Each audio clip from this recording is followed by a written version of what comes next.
Coming up on this week's show, Alice Archer joins us to talk about her latest book, The Infinite Onion, and we've got details on the Tiny Book Fest.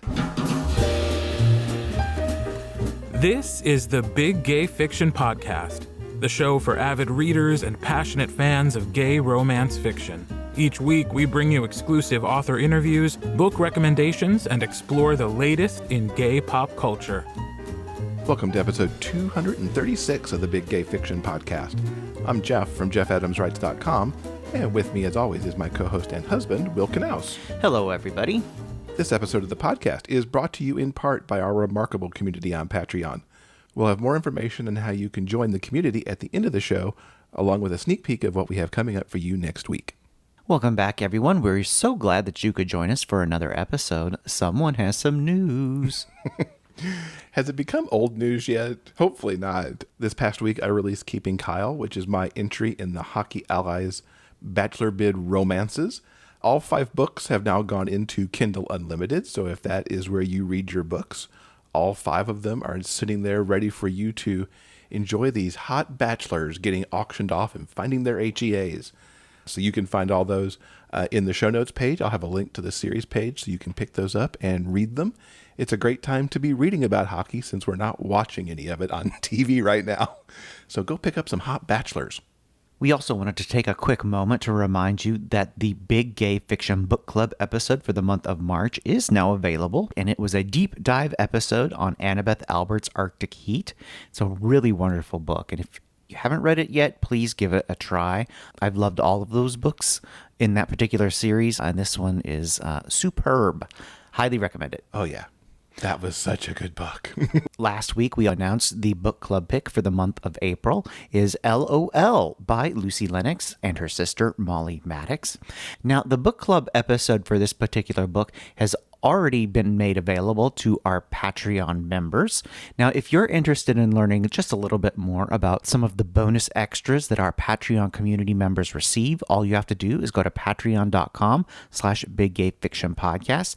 That episode will drop into the regular podcast feed on Tuesday, April 28th, which gives you plenty of time to read LOL if you haven't yet. It's the perfect book for these times because you will laugh out loud. It is hilarious. We also want to take a moment to give congratulations to friend of the podcast, Sarah Wendell of smart podcast Trashy Books. This past Friday, April 10th, she dropped episode 400. That's a huge accomplishment, and so many congratulations to her and all of the folks over at Smart Bitches. The episode was special, too, as it was a 4-part crossover with some of our fellow podcasters from the Frolic Podcast Network, and they get up to all kinds of shenanigans and hilarity over there. You can find that episode at smartbitchestrashybooks.com/podcast. In The Hockey Player's Heart, the feel-good gay romance by Jeff Adams and Will Knaus, hockey star Caleb Carter returns to his hometown to recover from an injury. He never expects to run into his one-time crush at a grade school fundraiser. Seeing Aaron Price hits him hard, like being checked into the boards. The attraction is still there, even after all these years, and Caleb decides to make a play for the school teacher. You miss 100% of the shots you never take, right? Aaron has been burned by love before, and can't imagine what a celebrity like Caleb could possibly see in a guy like him. Their differences are just too great. But as Aaron spends more time with Caleb, he begins to wonder if he might have what it takes to win the hockey player's heart. Get The Hockey Player's Heart at Amazon.com. So recently, Interlude Press announced that they are going to do the Tiny Book Fest. And we so much love this idea of bringing authors and readers together in a virtual environment. This festival will be happening on 2 consecutive Sundays. It'll be April 19th and April 26th. And this week I caught up with Candy Miller, who's the publisher over at Interlude, and she's got all the details on what prompted them to put this together, as well as the lineup for the event. Candy, thanks so much for coming by the podcast. It's good to have you back on. It's been a while. Good to see you. Wanted to have you come on because we absolutely love the event you're putting on over the next 2 weekends called the Tiny Book Fest. Where did this come from, and tell us all about it? Well, I mean, it is a tiny book fest because we are a tiny company, but This was going to be, it always is a big season for us. Springtime for any publisher. I mean, this is the book convention and festival season. It's when you do a big push, not only for your summer titles, but also your fall titles. And we were all in. I mean, we do the LA Times Festival of Books. We've been doing BookCon for several years in Y'all West. We've been to ALA every year. And this year we were adding BEA to it. We were going to be active participants. We were all in for promotions. And then, like everyone else, the rug got pulled out from under our feet. And, it left an industry scrambling. Everyone from small 3-person companies like Interlude Press to big fives, having to reinvent promotions and evaluate their schedules to figure out whether they could even get books printed or distributed in time for their release dates. And the answer to that sometimes is unfortunately no, they could not. And no, we could not, because we had to postpone a couple. So we said, well, what can we do? We're locked down in our homes. And obviously a lot of us are turning to Zoom and Facebook Live and what have you right now. And we said, well, let's create our own little book festival. And that's a way so that not just being online and talking about books, but trying to create an environment that, to as best as we can, recreate that face-to-face connection that authors have with readers at BookCon. And I think that's something that authors really value. So we'll be out there on April 19th and 26th on consecutive Sundays with a series of panels and conversations. We're going to have giveaways. We'll give away books, some signed editions. We're getting some gift cards from independent bookstores across the country. And we're going to do a lot of prizes and raffles and whatnot. And hopefully we're also going to clear out some swag for people too. So it's going to random stuff we're sending to people. Hopefully they enjoy it. But there will be books and also sales and a series of panels that we think are going to be a lot of fun. Yeah, I've looked at the lineup. It looks outstanding. Tell folks what we've got to look forward to here. Well, on our first day, Sunday the 19th, we're going to start with a bunch of YA authors from our anthology that's coming up called Short Stuff. And the panel's called Fluff Yeah.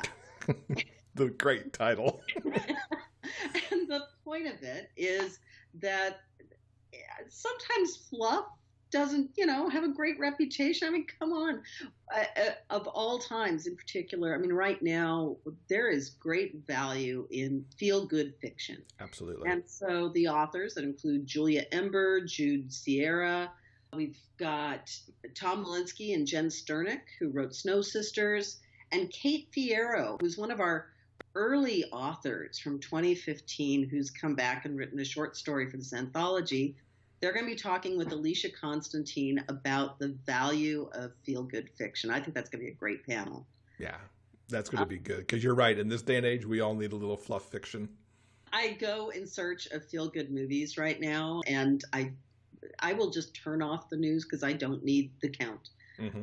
What I need is Bull Durham, and what is, a Nora Ephron film, When Harry Met Sally or something. Because, I mean, those films just kind of take you away to that spot. And I think we all need that right now.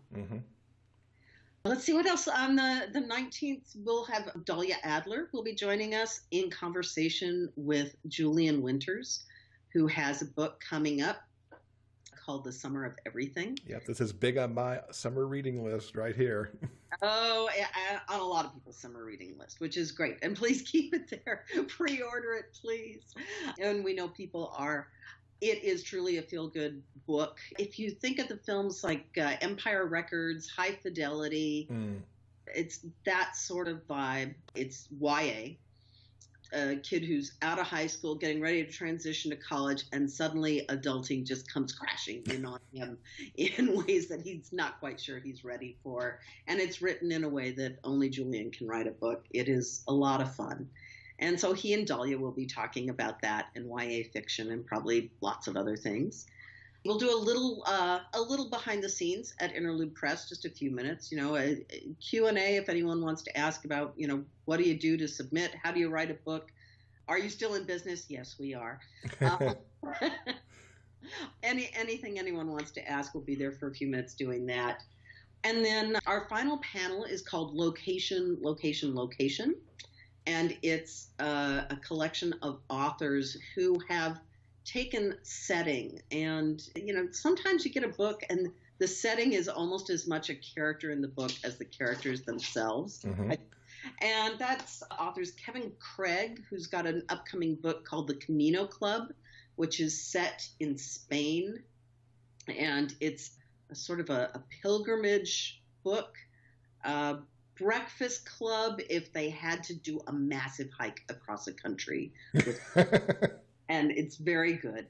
Also, author Laurie Egan, whose book The Ungodly Hour is set in Greece. It's a murder, mystery, suspense thriller about a serial killer. That book's out already. Lila Suzanne, whose Tack and Jive, unfortunately, we did have to push that release back. It was supposed to be out in April. It'll now be out in July. Lila is our own resident Nora Ephron, and their books are just joy. And this is no exception. It's set in the world of competitive sailing. And as a former competitive sailor, I got to tell you, Lila knocked it out of the park. It was terrific. And then also Julian will be joining us on that panel as well, because his new book is set in Santa Monica, and it's that sunshiny vibe is very much part of the book. So that's our first day. This is why we spread it over 2 days. We actually created a whole mini festival over 2 weekends. Yes, you did. Our second weekend, we get to welcome Jeff Adams as a moderator. Thank you. Yeah, so excited about this. A session about writing historical fiction, which, I won't do it. It's too challenging. Too much work for me. Some authors who are very good at it and have a good sense of how do you research something that occurred in a time when you weren't even alive, and how do you do that when you're not able to go to a library, when you have to do everything online like we are right now. And that includes authors Laura Stone, whose Bitter Springs is about cowboys, a true Western that's a reflection of the true diversity of the West and the development of the West through cowboys. Amy Stilgenbauer, who wrote Sideshow, which was set in the 1940s, the traveling circus. Carrie Pack, whose Girls on the Side is sort of a modern historical because it was set in the 90s about the Riot Girls. And Alicia Constantine, who has written a couple of historicals and has an upcoming book called Luck Monkey, which is set in the 80s punk movement in Pittsburgh. And Alicia is a fantastic writer and a mind that works in ways that I wish I could figure it out, because her work is complex and entertaining and takes you to another place. And that really ties into the historical fiction vibe as well. It's going to be an interesting discussion, since it's usually, I think, people go immediately to Regency with that. And I mean, yeah, it's 80s and it's 70s and it's 90s and it's all that music that they now classify as oldies on the radio. Don't call it oldies. That's my life. That's my childhood. Right? But it's true. I mean, yes, Regency is historical, but the 80s and 90s are now considered historical as well, in a different mode, certainly. I mean, some of us were there for it.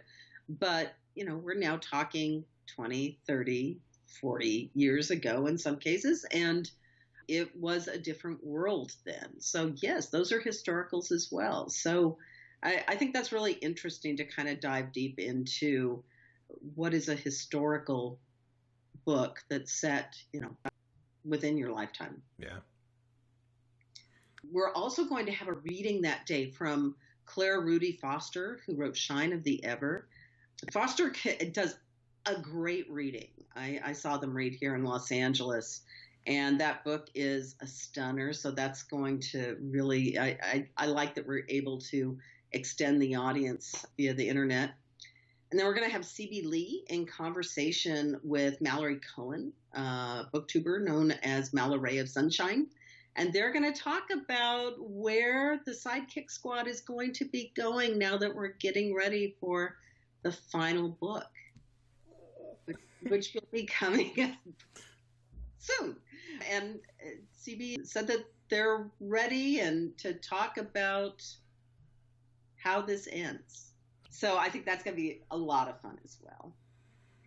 And then we convinced our art director, the wonderful CB Messer, to be in conversation with Julian Linters and to talk about what we call cover up, the art of cover illustration. That's going to be fun because, man, CB does some amazing work. She is ridiculously talented, and I've always wanted to sort of, oh, come on, we want to get you on a panel or put you at a conference, and it's never quite worked out. So we're really excited that she's going to talk about cover art. Excellent. And then finally, our final session on Sunday the 26th are a collection of YA authors who write science fiction and fantasy. We're calling it YA in Space. Nice call back to the Muppet Show there. Absolutely. Thank you for catching that. I loved that show. And that's going to be Julia Ember, C.B. Lee, F.T. Lukens, who wrote, 2 sets of books, a trilogy, the Broken Moon trilogy, which is a space opera and kind of is a roller coaster ride paced to it, as well as the fantasy comedy, The Rules and Regulations of Mediating Myths and Magic, and Monster of the Week, its second book. So, a contrast in styles there. And then a new author to us, whose debut is scheduled to come out in November, Kate Hazel Hall, who has a stunning book called From Darkness, which it's kind of genre blending as well as genre bending. It's YA, urban fantasy, literary fiction, incredible book. We're so excited to be publishing it, and we feel like we stole it out from under a big 5 publisher. So nice. And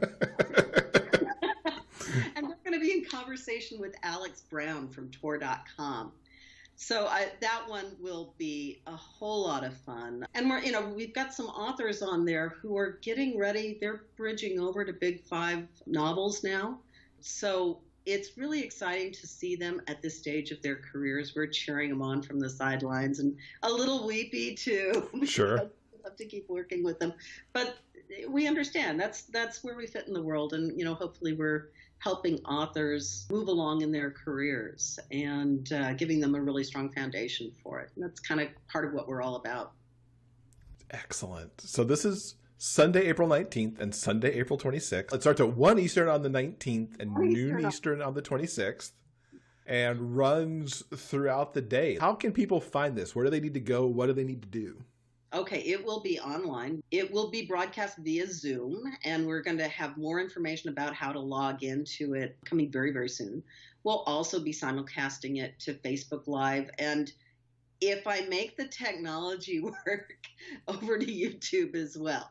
Definitely Facebook Live. The cool thing about using Zoom, of course, we're seeing it everywhere right now. We're doing this as a Zoom webinar, and the idea is, like I said, to bring authors and readers face to face. This is as much about the readers as it is about the authors in the books. Mm-hmm. And we just want to recreate that environment. So by having a webinar, if people want to, they can obviously send text questions for Q&A, but they can also be on camera and literally talking face to face with the author during the session. If they want to have a conversation with them, they can do it. That's awesome. And these will live on your Facebook page for people who maybe can't attend live? Yes. I hope so. I'm keeping Technology allowing. Technology allowing, yes. Yes, it will. Zoom's pretty easy, and we're playing with it every day to make sure we've got this down, and hopefully we won't have any technical glitches. That's awesome. And thank you so much for having us be a part of it, too. We are so excited to participate with you on this.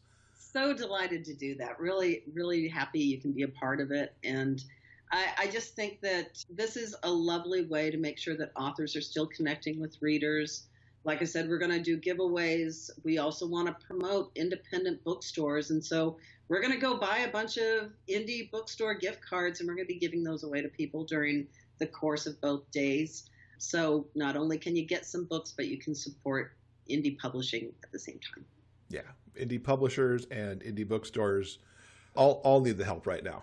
Candy, thank you so much for coming, telling us all about this. I will definitely see you at these events and hope a lot of our listeners take some time to come check everything out as well.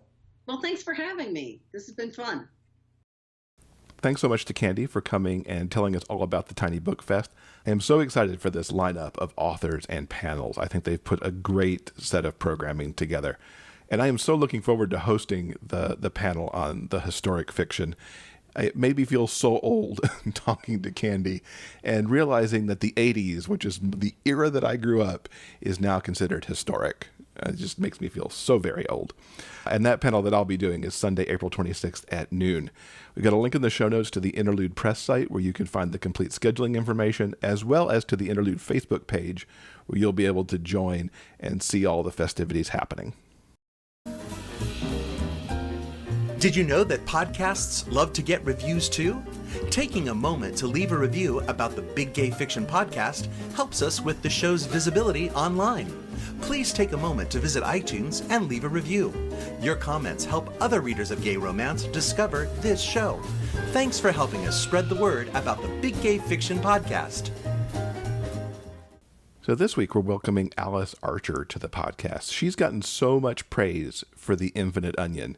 Lisa from the Novel Approach, who of course is one of our contributors and dear friends, gave that book a 5-star review saying this: "My love for Alice Archer's everyday history was a deep, visceral thing.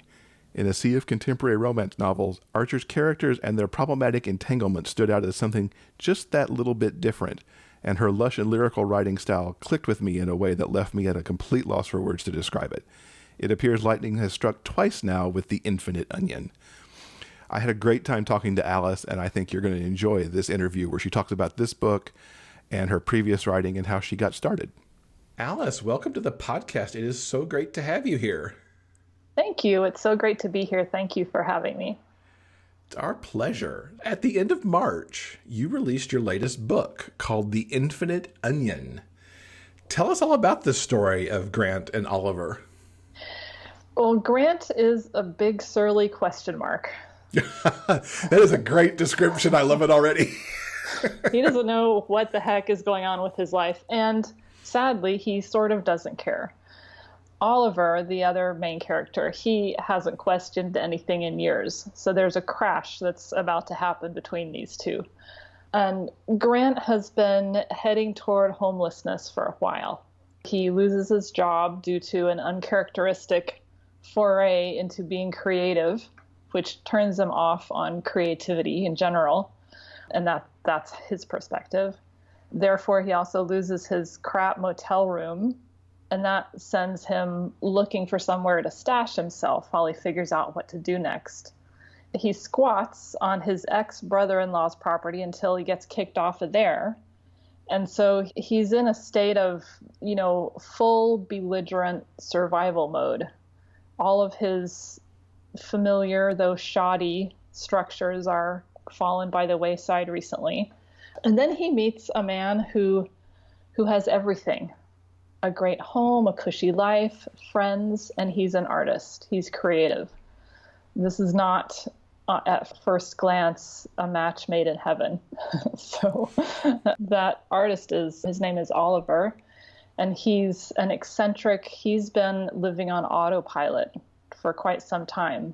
So he's got issues of his own, as we like in a romance. Right. But they're buried so deep. He hasn't questioned anything in a while. And so suddenly there's this angry fellow stomping around his property, just trying to get his life from being, Grant feels like he's going to fall off a cliff at any second and just die, like literally die. He's that much in survival mode. And Oliver is having fun with him. It doesn't feel good, and they don't like each other, which was what I set out to do as a challenge to myself, a writerly challenge, is to write two characters who don't like each other. I think of it as a tale of two shrews. There's an amazing, brilliant BBC miniseries called Shakespeare Retold. I highly recommend The Taming of the Shrew, which I read somewhere that someone described that miniseries as being a tale of two shrews, which it's a modern retelling. And so that modern take on Shakespeare's The Taming of the Shrew really appeals to me. It's more egalitarian. And it's absolutely fantastic. It's Shirley Henderson and Rufus Sewell. I could watch it every day. It's fantastic. But so I didn't base The Infinite Onion on Shakespeare's story at all, but it is the taming of two shrews. They tame each other. Mm-hmm. How many tropes would you say are at play here? Because I certainly hear what might be an enemies to lovers just off the top. Enemies to lovers, I do like trope mixing. Well, actually, another one is the hurt comfort trope. Mm-hmm. Because Grant is really hurting. And Oliver has to make some decisions about whether he will be the one to comfort or not. Mm-hmm. And one of the things I find interesting that you've done here is part of the problem is the creative kind of blow up that one of them had, but yet the other is the artist who's creative all the time. And it's just that extra level of opposites that are in play there. It took a lot of drafts to land on how that could work in a way that felt less contrived than other ways. And in the first scene of the book, actually, Grant it's before he's lost his job. He's on his own sort of barely out of homelessness autopilot. He doesn't have enough money to buy the breakfast that smells good at the gas station grocery store. So he buys a little zodiac scroll, and it tells him if he wants to keep his job, he better get creative. He gets creative and he loses his job. His stance early in the story is that he's just angry and he doesn't know what to be angry at. I mean, ultimately, partway through, he figures out that one thing he can be angry at is himself for giving up on himself.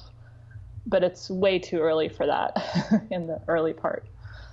Given all the elements you've got here and looking at issues like homelessness, was there a lot of research that went into this, or did you end up and write and then fill in some of that material, or how did that work for you?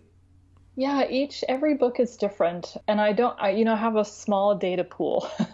It's only my second novel, and I made some interesting decisions early on in this one, so I don't have a usual. But for this novel, the research that I did happened in the mid drafts. I think I did 9 drafts of this novel. And in the middle drafts, I was trying to nail down anything that a reader might be taken out of the book by, anything the reader might think is a little unrealistic for the story world. Mm-hmm. Like I looked up things like, what's the legal age that a child has to stay in a car seat until, Sure. How long, and that sort of thing, because I'm not a parent and I didn't know, and I didn't want to put a child out of a car seat and then have an angry parent write to me and say, what are you thinking here? That's always my goal when I'm writing when I'm editing is to remove all impediments to the reader leaving the story. Like my goal is a one sitting read because there's nowhere to exit. Mm-hmm. Right? Keep the pages moving. Yep. Keep the pages moving. And so the research that I did was more on that INSEE level, but not on the general topics. The book I'm writing now is completely different than that. I've been reading book after book after book and just stuffing my head with all of this stuff, knowing that it will coalesce at some point. But for this book, no, I didn't do that. Mm-hmm. Where did the title come from? Because I really like it. Oh, thank you. Yeah, I've been developing this book for years now, and I had at different points, different people in the industry who I shared about it with tell me in no uncertain terms that would never work. It's too weird. It's not something that the genre will support. You're going to instantly call out the book as too literary, but I have a very strong intuitive link with stories and my writing, and there was just no other title that would do. So I took a chance, and at this point I'm glad I did. How does it tie to the story? I could be embarrassed about this part, but I think I'll choose not to. I keep fairly meticulous notes about story development because I'm a journalist at heart, ultimately. I have boxes and boxes of spiral notebooks. And so I was able to look up exactly what the catalyst was for this title. And so if I may, I'll quote this excerpt from one of my novel notes to myself in 2017. While writing out a conversation with Grant, I remembered an old note about a story seed I referred to as the infinite onion and the gifted peeler. I thought of it because this current novel suddenly seems to want to be about that idea. And the old note that I referred to there was from October of 28, about a het romance. And it said, the gifted peeler and the infinite onion is a great combo, with the gifted peeler derived from Robson Green's Tony Hill character in the British TV series Wire in the Blood. It's a bit gory for my taste, but I loved watching it because of this infinite onion and gifted peeler dynamic. I was captivated by it. And then the infinite onion is a woman so multifaceted and richly layered and infinitely fascinating that he's captivated in a long-term way. Like, she gives him more and more and more to peel. And she's thrilled to know someone who's not put off or scared off or daunted by or freaked out by the breadth of her personality. Having the story revolve around that type of unpeeling suddenly made a lot of Grant and Oliver's story elements click into place for me. It became like a unifying theme. Mm-hmm. That's very cool. How that kind of story note just connects all the dots for you all of a sudden. It did. And then the final note back in 2017 was, the question is, which of the main characters is the onion and which is the peeler? And as I wrote the story, the answer turned out to be that both were both. That's the taming of two shrews aspect. Right. How did this story come into your head? Was there a particular something you saw that brought the story to mind, or did it just fall into to pieces over time, or what was the inspiration? Yeah, it was a practical issue at first. My first novel, Everyday History, I wanted to try something different, sort of test my wings more as a novelist, maybe. And in Everyday History, the two main characters, they never don't like each other. And they're often not in the same place. I think they're together, a very few number of hours throughout the whole book. That was actually the seed for the infinite onion, so to speak. I wanted to write a story in which the two main characters didn't like each other and were around each other often. I don't know off the top of my head why Vashon Island. I think it probably appealed to me to set it on an island because of this enforced proximity. Mm-hmm. And then Oliver's home and environs became, a smaller enforced proximity as they become more dependent on each other through the story. But I also, what a lot of factors, this is a great question because there are a lot of factors that come into it. I also write to explore issues that are up for me in my own life. And in this case, the idea of being homeless as a counterpoint to having lived in a home place for a lifetime, as the two characters are. And I've lived in more than 80 places, so I will never experience a relationship with living in one home, mm-hmm. even one town. What would that be like? What would be the upsides and the downsides and the things I took for granted? I was curious about that. And I think, at that time I had just returned from a fairly fraught situation in Germany where I'd lived for a few years. And then I'd lived in Canada for, 12 or 13 years before that. And I was coming back to the US for the first time, which is where I was born. And so that was home. But, after all of that moving around, home was a sort of nebulous and hard to pin down feeling even. Mm-hmm. I wanted to look at it more. So I created situations where I could do that. I was looking at the question, where do I belong? And what happens if home becomes a conglomerate of qualities found in different locations and cultures? The best toothpaste is here, and, the best, I felt safest in Germany because they have these wooden blinds that go down on the windows, and there are no huge natural disasters. There was the nuclear power plant across the border in France. That was the biggest thing. And then something about the stability of the German culture just really settled me. But I can't, I don't have English there. Mm-hmm. And so each country and each place has these huge things that I absolutely love and is missing things that I absolutely love somewhere else. And so home was very up for me. I'm not saying that I explored those exact issues in the story, but a lot of the story has to do with home and homelessness and finding home and belonging. So you mentioned the long span of time you worked on the book and 9 drafts. How much time are we talking about there to get this into ready to publish state?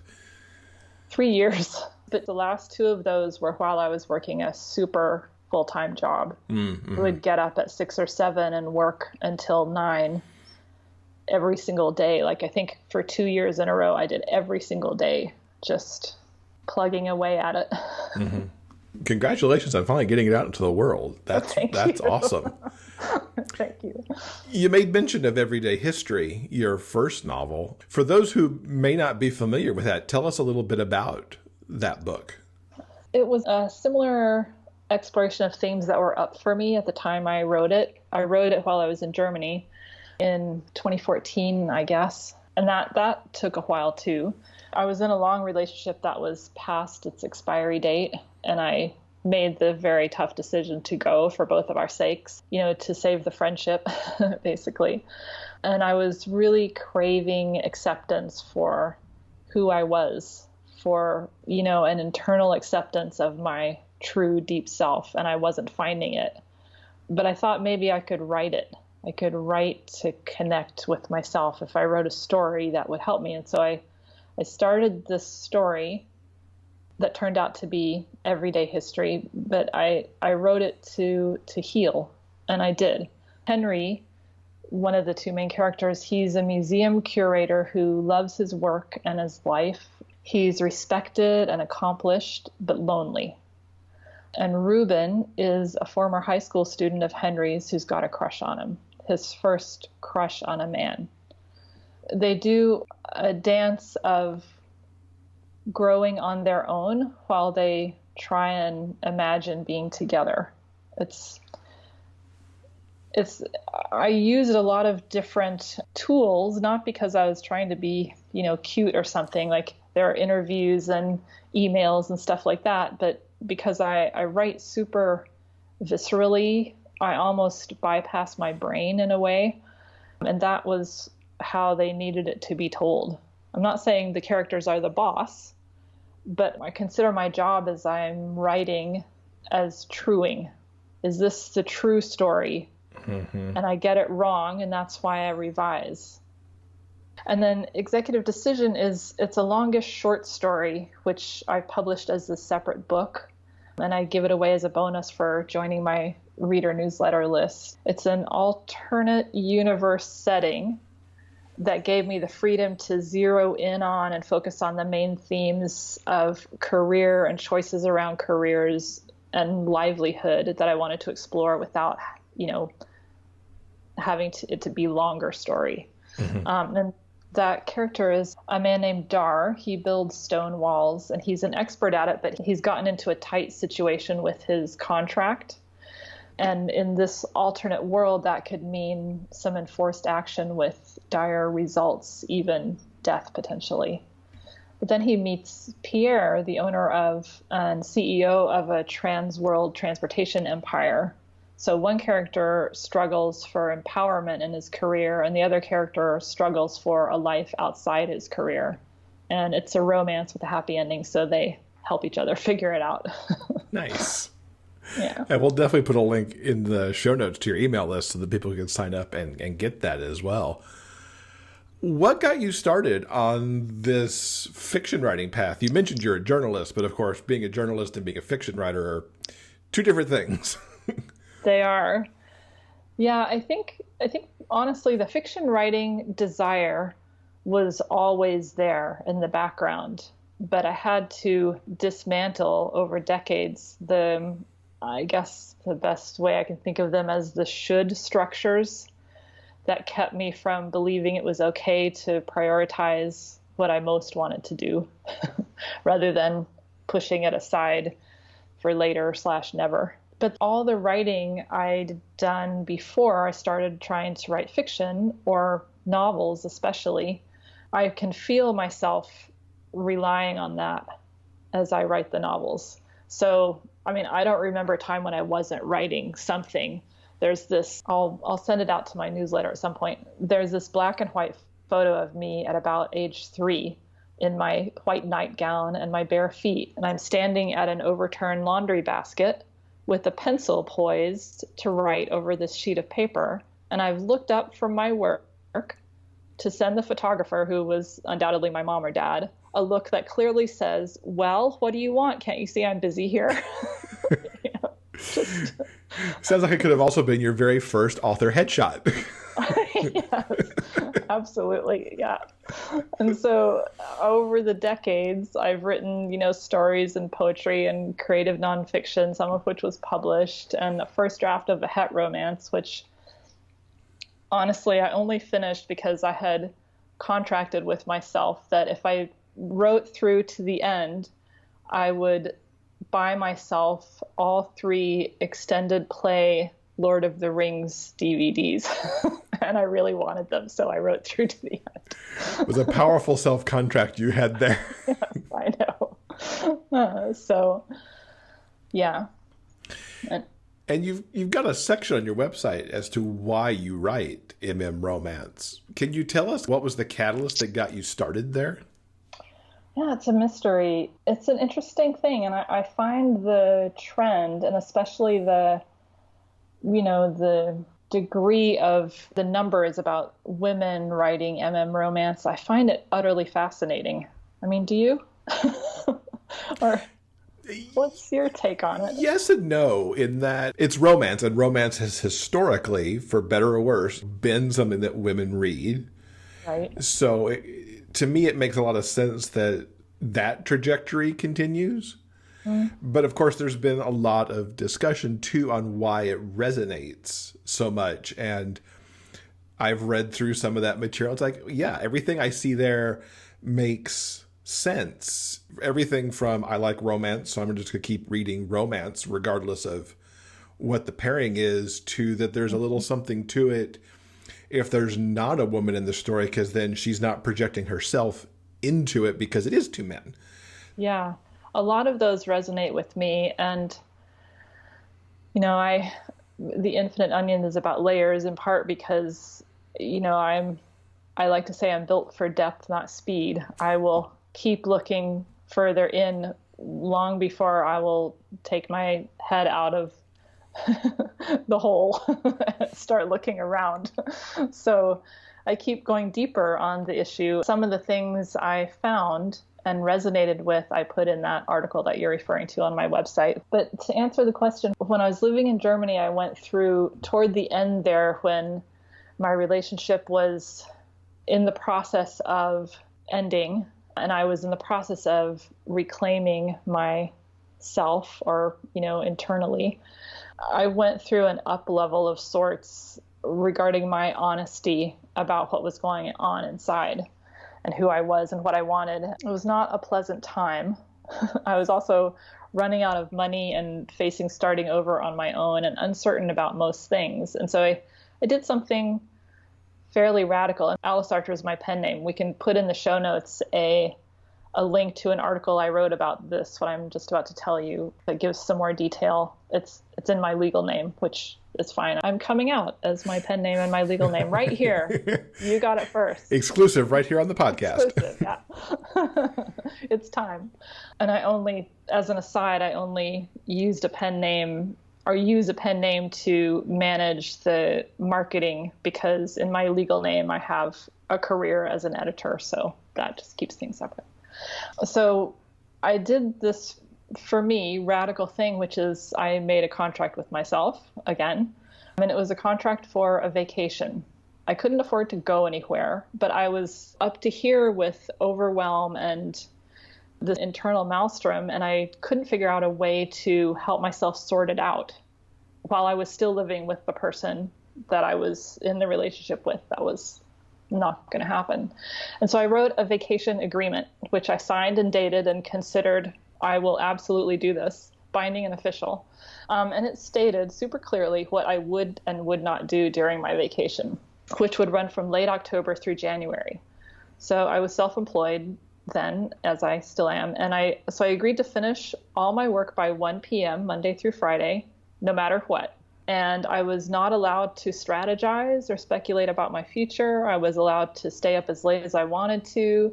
I could goof around. I could read whatever I wanted to as long as I wanted to. I had all these freedoms, and I had a vacation from trying to figure out my life. And so one weekend I got up ahead of steam, worrying about why I felt so drawn to romance and questioning things. I wondered if I was not cisgendered after all. And, am I the cue of questioning, and what does it all mean? And finally, belatedly, I started Googling, and I found, on this wild ride with stops for Harry Draco fan fiction, some of which really surprised me with the thematic depth and quality of this novel-length storytelling. But I found this, community and that we're in now, and a lot of information that helped me just calm down and feel free to write what I was being drawn to write about, which was romance. And I've kept, in my English-German library there in Freiburg, where I lived, I found this Psychology Today article. It's from January, February 2014. It's an article by Hera Estroff Morano. It's called Love and Power. And in this article, she explores power plays in relationships in general, and there's a subsection on gender roles. And she says, in 200 years, says John Gottman, who's a very well-known relationship researcher, heterosexual relationships will be where gay and lesbian relationships are today. That's a long time to wait for change, but it reflects his findings that couple interactions are far more direct and kind among same-sex partners than the power struggles that arise among heterosexual ones, which is fascinating. There's a lot of cultural history and assumption just in that one idea.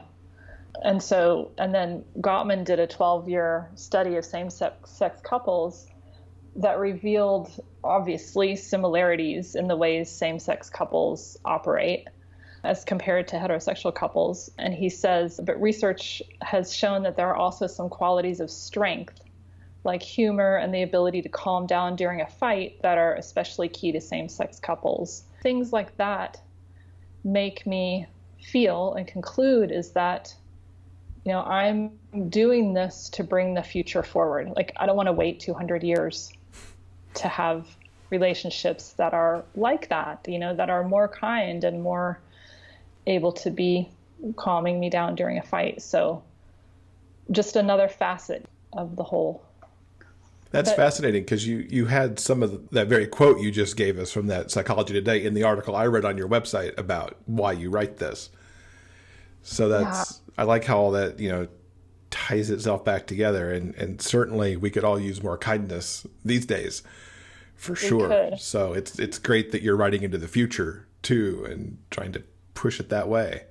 Yeah, it feels good. There's one other element. So there's also this whole issue of writing the other.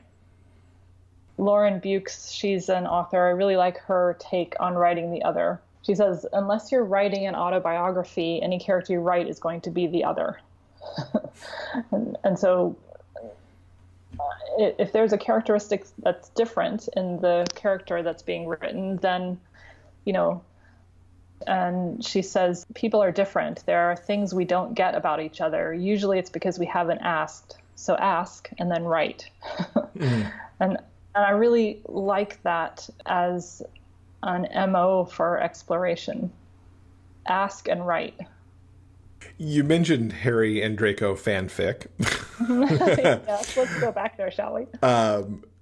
What were some of the other stories and books that were kind of your gateways into romance as you started reading that? Yeah, honestly, it was long before I started reading that there were signs and sparks. I remember, gosh, how old was I? I can't remember, but it was, I was an adult out of college, but it was a long time ago. And I was living in Seattle at the time, and that movie, that Merchant Ivory movie, Morris, had come out.